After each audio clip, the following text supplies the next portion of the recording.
એક મસ્ત વાર્તા. એક ખેડૂત જેને 23 વર્ષનો દીકરો છે.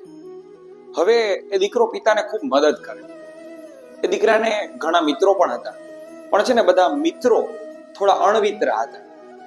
એટલે એક વખત એવી ઘટના બની કે બધા મિત્રો સાથે હતા, એમાંથી એક મિત્રએ કોઈ જગ્યાએ ચોરી કરી હતી અને ચોરીનો બધો આરોપ હવે આ ખેડૂતના દીકરા ઉપર નાખી દીધો.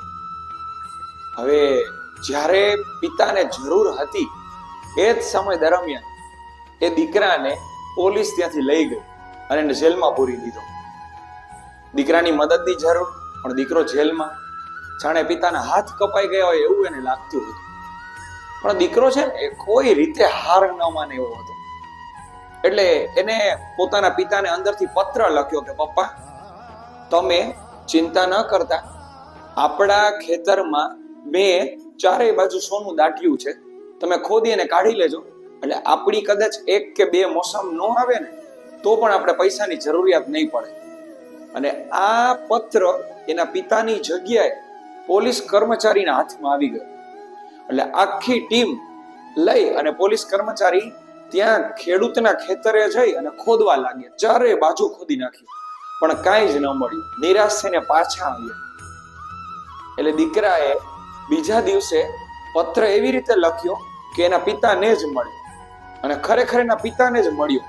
હવે એ પત્રમાં એવું લખ્યું હતું કે પિતાજી, તમે ચિંતા ના કરો, આપણા ખેતરમાં મેં કોઈ સોનું નથી દાટ્યું.